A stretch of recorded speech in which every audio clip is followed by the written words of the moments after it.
if you said, hey Hills, like what was the one thing that took you from keeping your head above water in '08 till running a $4 billion region now? There's a lot of things and a lot of work, I would say, a lot of hard work, but content creation way back here and just staying on the offensive when everybody was defensive, I think would be number one, man.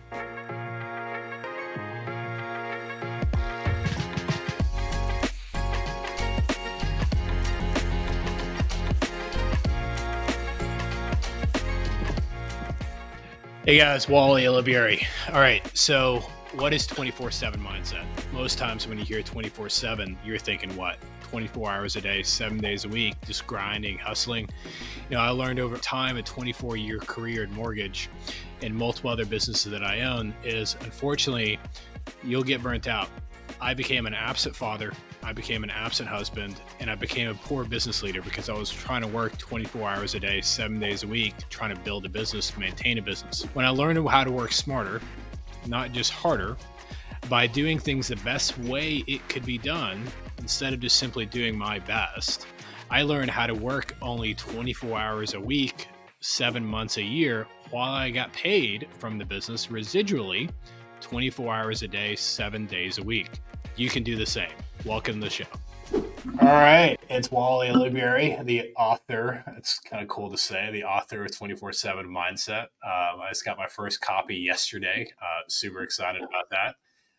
Definitely shed a few tears on social. I hope it was awesome.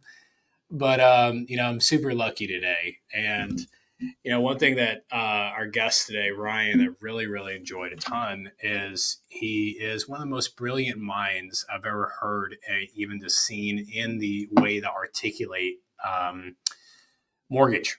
And those of us that there's like people that do video content, and there's like the meccas of video content. And Mr. Ryan Hills is phenomenal at video content. So I'm bringing him on the show today to kind of learn from him, selfishly for me to learn from him. And then if you're a loan officer out there trying to build up your social media influence, for you to learn from also. So Ryan, I appreciate you coming on the show. Yeah, man, I appreciate the intro and congrats too. That's really cool, man. That's not something I've been able to accomplish myself. So good on you. Thank you. It's definitely a blessing and a half, but it took an army, not a tribe, an army to get it. That is a future check mark that I'll be working towards. So I'll be picking your brain when I get there. Awesome, man. Well, tell us a little bit about your career and a little bit about your background. Yeah, oddly enough, got in the business at a similar time frame to right now. So okay. If you're feeling like this is a difficult market and you're not really sure what to do and how to pivot to make it through, I know how you feel, and it's actually why we started creating content way back in '08, because I got in the business in '04, and nobody really showed me how to build a business, run it like a business. They just kind of gave me a phone and said, get after it. I think that's how most of us got in the business.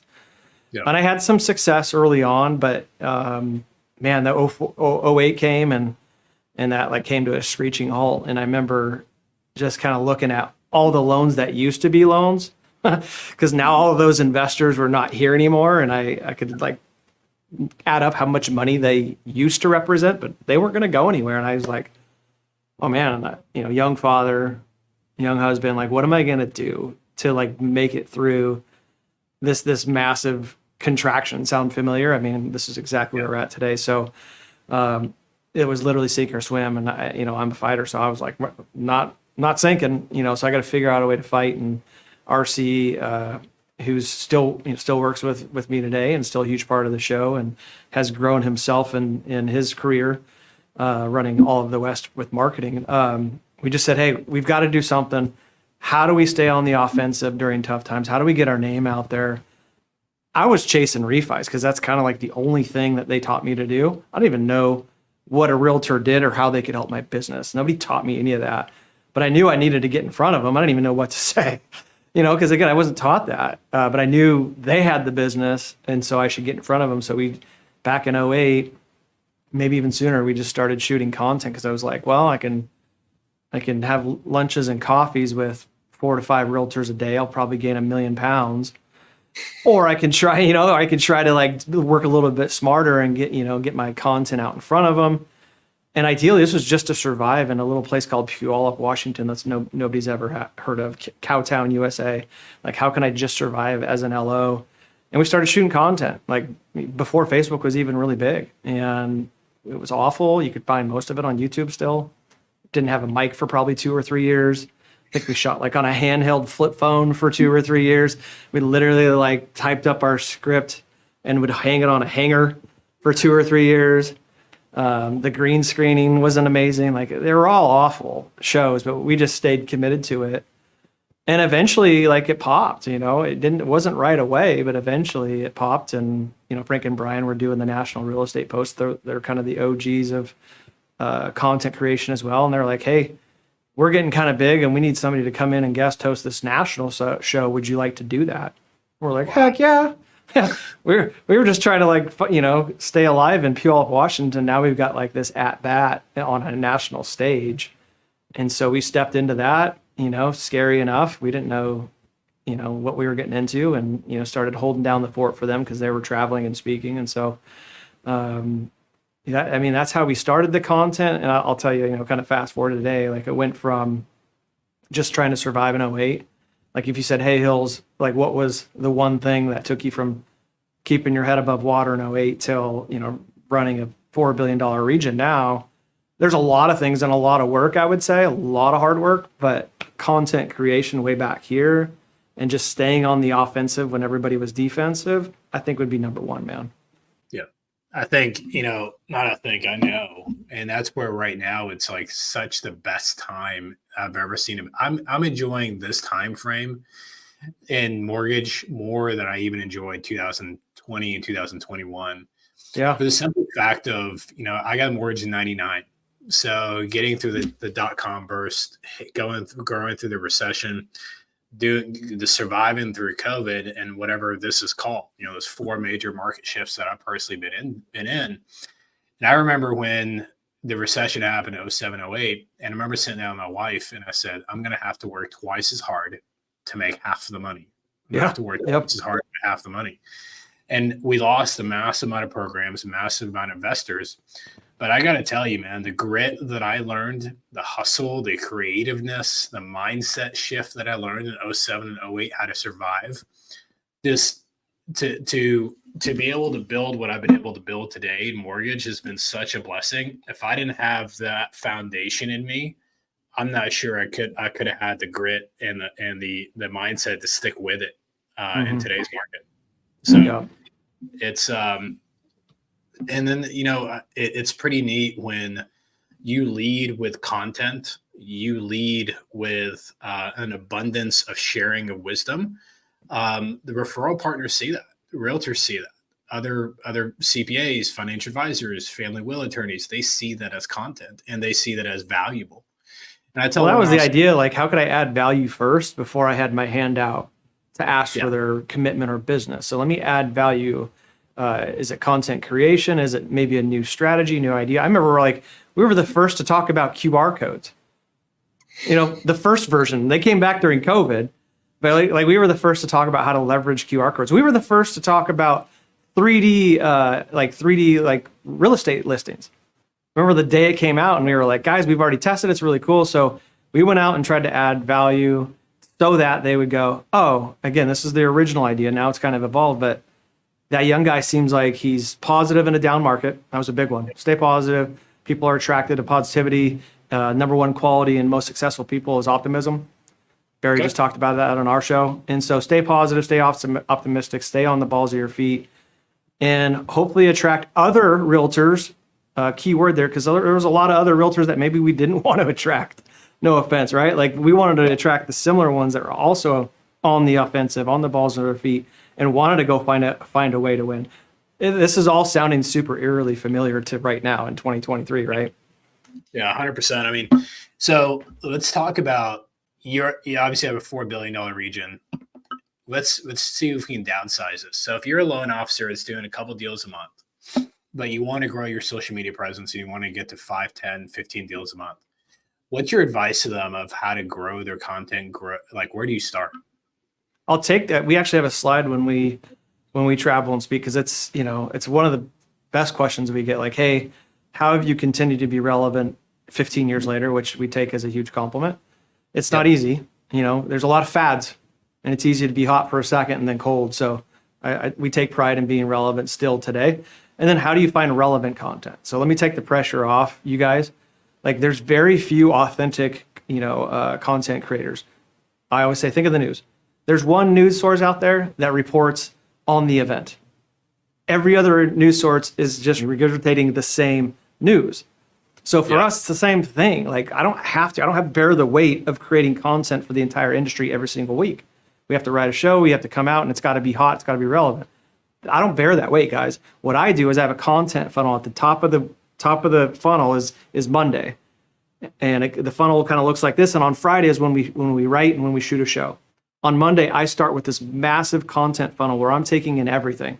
Housing Wire, National Mortgage News, Twitter, like anything. I think I'm up to 56, 58 sources that I start to read on Monday while I'm doing my normal work. It's just part of my everyday. It's like I don't have to set aside time to consume content. It's just part of the work throughout the day. And so by the time I get to Tuesday and Wednesday, that content funnel's getting squeezed.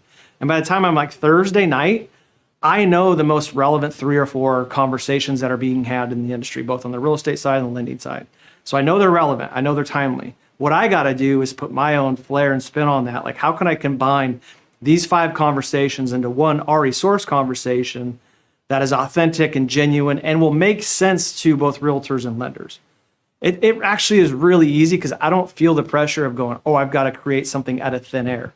I leverage other sources, and then I create something and I merge it to something that's original to the RE source, because quite often it's usually 3 or 4 different really interesting. It might be a past conversation, like our mutual friend Dave Savage shot Moneyball, and I thought was an amazing conversation with Jim. And so I reached out to them, good friend, only because of the show. And we shot another show that released this week that was kind of Moneyball Mortgage 2.0 with a little bit different spin. That's exactly my point, guys. Like, I didn't have to create that out of thin air. I saw something really, really cool, and I felt like it could add to the conversation. So we shot that, and we've already got amazing feedback on it this week. Owners, regional managers saying, hey, I just sent this to everybody in my company. They need to hear it. So let me take the weight off you guys. You don't have to create content out of thin air, but you do kind of have to tune your mind into picking it up throughout the week. And if something hits tickles your fancy, jump on it. Make it your own. Does that make sense? Absolutely. So let's go with, let's just simplify this a hair more. Give me your top 3 sources that you said top of the funnel was 50 plus, right? What do you think your top 3 is? Top 3, and I remember when they weren't here, so compliment to them. Housing Wire's done a great job. Logan and Clayton Collins, and there's a lot of other contributors in there. They've done an amazing job. They've actually made my job easier because there hasn't, in the past, there wasn't as many great sources, and you did have to work a little bit harder to get some good relevant content. So Housing Wire is definitely up there. Twitter's probably second now, and I've created my own Twitter that only, because Twitter can get noisy like Facebook. So I was smart about this account and said I'm only gonna click on things that are relevant to real estate and mortgage. And so that's the only thing that it feeds me every day versus my other passions like football or baseball or, fishing, all that other stuff. There's a lot of noise. So this one account is only feeding me content contributors within Twitter. And there's the third one. But I also get the request too, Wally, hey, can you export all 58 of those? And I have no problem with that. So if any of the viewers want all 58 of my sources, I can give you not only the top 3, but all of them if you would like. So when you're going through, let's just say HouseWire for right now, what are you looking for? Is it clicks? Is it views? Is it the ability of how the content speaks to you? What do you look for? I'm trying to put myself in the end user's shoes. What is a realtor? Because our audience is realtors and loan officers, and quite honestly, we get a lot more people outside of our target, our avatar. We get consumers and stuff, and people that just find our business interesting. But that's the avatars. We're speaking to realtors and loan officers. So if I'm a realtor or loan officer, what would I like to hear today? Is it leadership through a tough time? We've been talking a lot about running a business right now and running a tight, efficient business because profits aren't plentiful right now. So that seems relevant. So we've been talking a lot about that. We've been talking about how do I market effectively? Because we all know that you can spend a lot of money marketing ineffectively. So what does that look like? And so I'm always trying to put myself going, and I ask myself this, even if I write a show and we're getting ready to shoot, and I go, if I wouldn't click on this myself, let's scrap this. Okay. And that's hard because you put a lot of effort into something to scrap it, but it's got to pass that test. I don't just create content to create content. I'm not in there just going, I have a job to fill and it's got to be create a show every week. If I wouldn't click on it, we're going to scrap it. And I think that's a really good metric. I know that a lot of people in the industry probably would go away from that. And I love healthy debates of just creating content to create content. I'm not one of those guys. I want to make sure I want to honor the person that's going to take their time, whether it's a 5-minute show or a 30-minute show, and go, that was worthwhile. So I'm always trying to put myself in a realtor or lender's shoes and go, is this worthwhile? One of the statements we had this week that I love, and I haven't had the pushback that I thought, Wally, love your input on this, is we actually talked to our realtor friends and said, hey, are we celebrating the wrong metric? Is celebrating gross commission income truly the right metric? If you get a gross commission income of $1 million reward and your business spent $1 million and you netted zero, is that the right metric that we should be celebrating? So I threw that out there. I was waiting for some realtors to kind of push back, but actually I've gotten a lot of positive feedback from realtors going, thank you. I've been to a lot of those award shows and I know what the back of their business looks like, and I know they didn't make $1 million. So I don't know. Thoughts on that? It's no different than when we go to our production trips and you see all these people walk across stages and you got these huge business, all these awards, but they're we call it in Texas here, all hat, no cattle. And I love that. That's so good. That's what us Texans call it.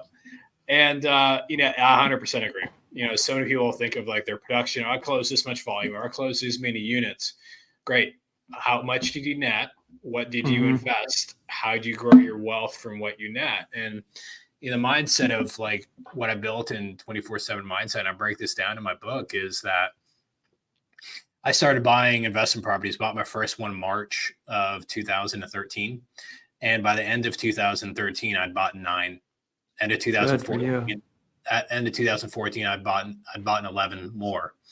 And by the end of 2017, I was up to 45 single family that I owned. Dang. And then I started 1031 exchanging, so no taxes paid, over to multifamily apartment complexes. So what I try to share is like, during 2020 and 2021 that, all our incomes doubled, then it tripled, and we're making this massive amounts of income. Most people are out there buying stupid crap. If it's cars, boats, whatever, I was out there buying apartment complexes to the point where now we got 11 apartment complexes. And there's like, if I wanted to stop working on mortgage tomorrow, there's plenty of wealth and plenty of cash flow. But you don't really hear that at seminars. You hear that or at awards shows of people, how much volume did you close? How many units did you close? Great metrics is from your mortgage income, how do you grow your wealth? And love that. When I sit down with a loan officer and the coaching clients that I've got is, we talk about not only how to grow your business, but how do you grow your wealth? And when I show them and I break it down that, I've got multi-millions of dollars a year in tax write-offs with the IRS because of my cost segregation from my investment portfolio and capital expenditures, that I pay 0 on mortgage taxes every single year. So you can make a big W-2 and you can make all these millions in income, but when you're having to cut a check to the IRS for 30, 40, 50% of what your income is, like, you're not growing your wealth. And to me, to be able to use that extra cash and the extra cash flow, because I don't pay taxes legally, obviously, but you position yourself in a different mindset. I mean, to share with a loan officer, can you imagine earning $1 and bringing home $1? Like, they're like, well, you've got to build your wealth and cost segregate real estate. So I 1,000% agree with you that our industry and is very similar to real estate. It's kind of broken. We talk about what'd you gross. No one talks about what you net, and not only how'd you invest. How'd you grow your wealth with what you net? That's one thing of the things that I did right.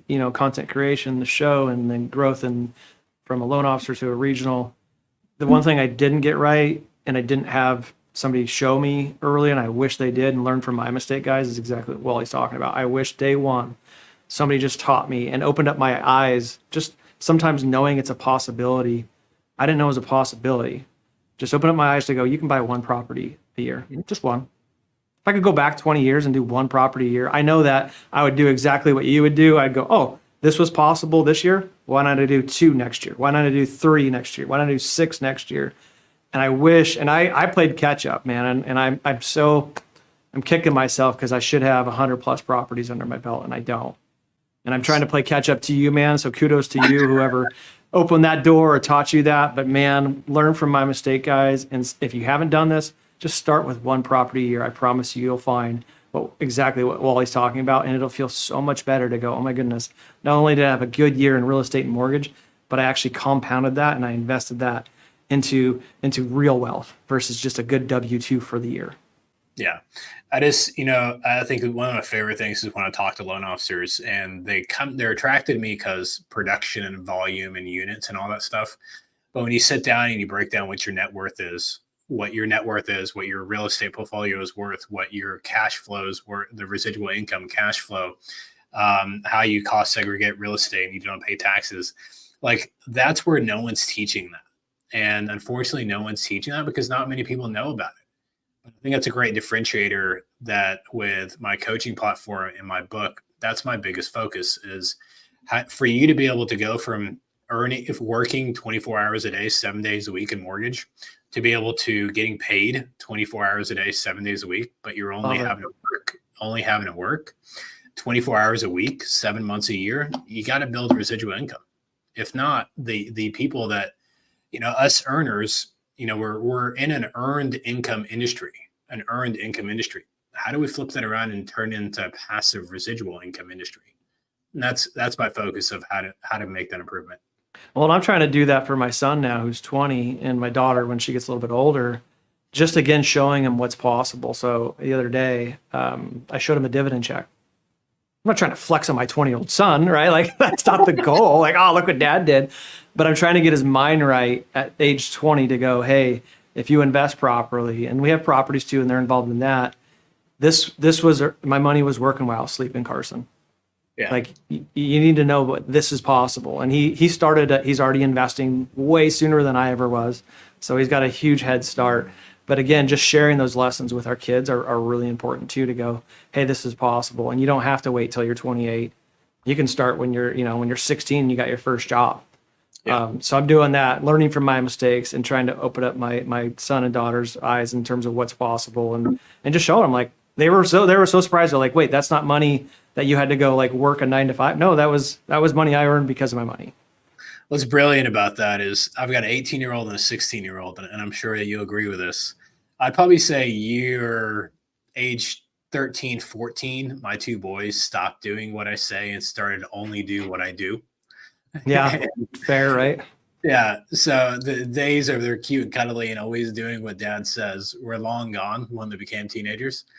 But I think it's a great tool that you're teaching your children that money is a tool. It's not a toy. It's a tool. And if you use the tool well, the goal is actually freedom.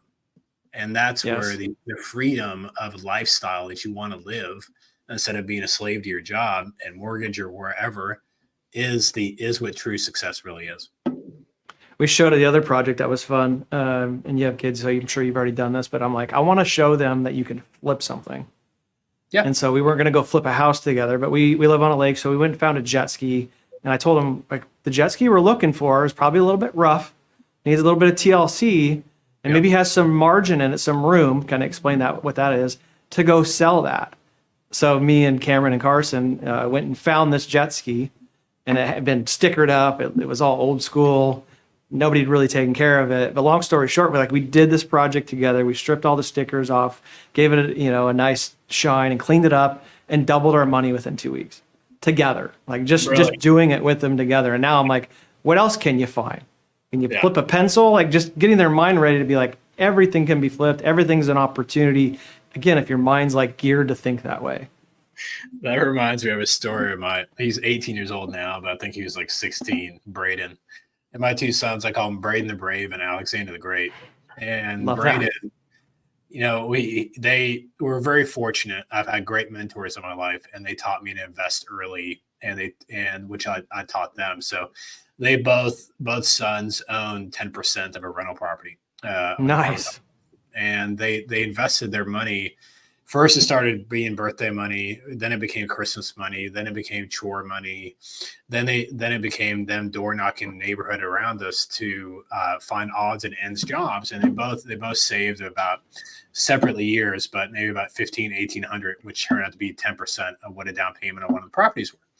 So they make $137 a month of residual income. I love that. The story, and I've got a rule in my household: you get 20% of your residual income to do whatever you want, but you got to reinvest the other 80%. So their goal is to reinvest about 100 of the $137 on a monthly basis. And it's a great book, Richest Man in Babylon. Me and my sons have read it at least twice, I think maybe a third time. But the story I was going to say, what's making me laugh, was we were flipping some stuff like that, we had in the garage, just stuff like that.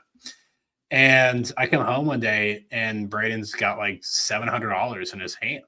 And I go, what'd you do? And he goes, well, remember, Dad, we got the new media room projector upstairs. Well, the old one was sitting there. So I went and put it on eBay, put pictures on it, sold it. I'm like, that wasn't your projector to sell. So, at least to the hustler, though, he's hustling. He's looking for opportunities. what was comical about it, he goes, okay, well, Dad, why don't I split it with you? I'm like, okay, really? Why don't I split the profits of your... Yeah. That's goes, so funny. He goes, $700. He goes, all right, we'll do 50-50.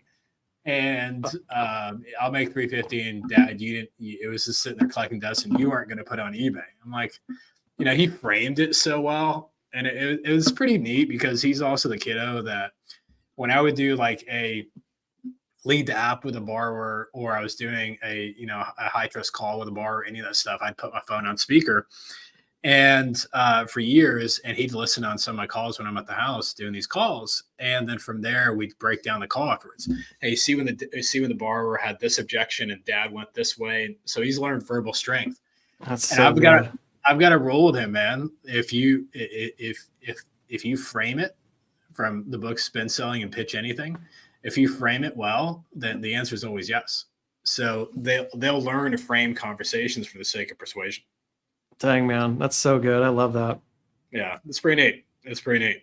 So back to one thing I want to kind of share is, what impresses me so much about your content is kind of what we were talking about earlier. And what I love is that you've got a wide variety of different topics that you talk about. So, for example, for me, I am super comfortable and super confident talking about lifestyle. Super confident talking about business growth, or converting, or the 6-lane highway, the book, or any of the content. When I see you make conversations or make content around like videos for the sake of the stock market's doing this, the bond market, the mortgage-backed securities are here, like, is that a topic that you've always been comfortable with, or when you're not comfortable with a topic, how do you grow your confidence level? Yeah, I mean, I was a bad student, man. I skipped school. I got Saturday school for skipping school, which meant I had to go to school 6 days a week. And I, for whatever reason, like, I didn't enjoy learning back then, but now I do. And so like MBS and hedging strategies, aren't my inherent DNA to go just be passionate about, but I know that they impact our business. And so over the years, it's like I have this theme of always just throwing myself in the deep end. Like, if I don't know, like, throw yourself in the deep end, I'll figure it out. And so what that looked like was, again, because of content creation in the show, I met Barry Habib. Now we're really good friends, and we've been friends for a decade. And I've been able to ask him a lot of questions about mortgage-backed securities and how they work and what impacts them, what doesn't. He's been on the show many times and educated realtors and lenders. And so from that, I've been able to learn a lot from one of the best in the industry, Dan Wawich as well, Dave Savage, Logan Muhadashami, like all these people that are amazing minds. I've just been able to pick their brains. And guys, if you ever get in a room with somebody like that, don't be afraid to just sit there and ask questions. This is their passion. They love to talk about it. So I'm the guy that's just eating it up and asking question after question. So that I can learn and I can also share that with others, whether it's loan officers or realtors. I remember like when hedging is really difficult. I've spent a lot of time trying to learn about hedging. I've actually read white papers. Nobody does that anymore. Usually just listen to a YouTube video. yeah, YouTube. exactly. A YouTube video or, a TED talk or something. I've actually read white papers and I've spent hours upon hours trying to learn hedging because it's part of our business. And I still feel like I understand it this much. But it's just because it's like, I know this impacts our business. I want to better understand it more. I was a brown belt jiu-jitsu. I say was because I don't roll anymore, just because I work too much. But we had a saying in jiu-jitsu that you learn by teaching. And if you were going to have to teach a lock, an arm bar, a leg lock, like you study that and the intricacies in that move so well, so that you can teach another person that. Yeah. And if I'm in front of everybody, creating content on a subject, MBSs, hedging, stock market, like I better know it really, really well. And so you learn by teaching. It forces you to really dig in deep. And so part of it is me being willing to learn something new and throw myself in the deep end, but also going, all right, I think we got a mutual friend, Josh Medall. He has a kind of a cool analogy of him accomplishing big goals that I remember him sharing with me. He pictures it like a huge anchor and he just throws it out as far as he can. And then every single day he's grabbing, one hand over hand, to try to inch towards that huge goal. Well, that's kind of how it is with the show. Like, I know I'm going to teach about this thing. I better learn my craft. Otherwise, I'm going to look really, really stupid because I'm putting myself in front of tens of thousands of people. So you learn by teaching. And also, like, I know LOs on the other side are like, I want to understand pricing better. I watched mortgage-backed securities and I saw they went up 25 basis points today, but I didn't see that on my rate sheet. How come? Right? And so, they're gonna ask, and I want to be able to say, hey, I've done that homework, and this is what it looks like. This is what servicing income looks like. So for me, it's just continuing to go, what don't I know? Throw myself in the deep end, ask a lot of questions, look stupid for a short amount of time. Eventually, I'll get smarter, and I'll be able to communicate it in a clear manner that hopefully makes sense. Is there any topics that you're uncomfortable speaking about? Ooh, good question. I think like some of your strengths, like we would complement each other really well. In investing, like because I got such a late start, man, I probably wouldn't go up there and be like, hey, here's my investing strategy. I'd be like, I'm late to the game. I'm working really, really hard to try to get caught up. So again, being honest and vulnerable, like that wasn't my strength. I'm trying to get better at it. We had a goal last couple of years to buy 10 plus properties each year. Trying to parlay that into apartment complexes like yourself, so I could learn from you. So that side of my game isn't strong. I'm trying to get there. I've been a great saver. It's like, I learned in 08. That's the deep scar that I have here is in 08. So I learned to save, and that is really, really cool because we're not inherently good savers in America. But what isn't cool is the fact that it sat under my pillow for a long time, Wally. Like, I missed so many opportunities. I wish I would have met like you back in the day to go, hey man, that's nice that you did that. And that's kind of cool that you got some money underneath there, but let's take some of that and go put it to work for you versus making 0.089%. So another thing I didn't do well, but trying to get better at. Yeah. It's just, I think to me, it's, I'm super intrigued how to turn $1 into $5. And what I mean by that is there's 5 different ways that the strategy that I picked, that I focus on is called BRRRR, which is actually my license plate also. Are you familiar with the BRRRR strategy? No. So BRRRR strategy it's BRRRR. So it's buy, renovate, rent, refinance, which is a cash out, and then you repeat. So when I buy a property, I put 25% down. I use the bank's money to renovate it. And then once I rent it out and I've stabilized it for 12 months, then I go back to the bank and the refinance is a cash out. I pull out the equity that I forced appreciated, and I pull out my original down payment, and then I go repeat it, which allows me to do what? To put the equity in, force appreciate the property because I've increased rents. And like a house increases value by what? The more other houses around it increasing in value.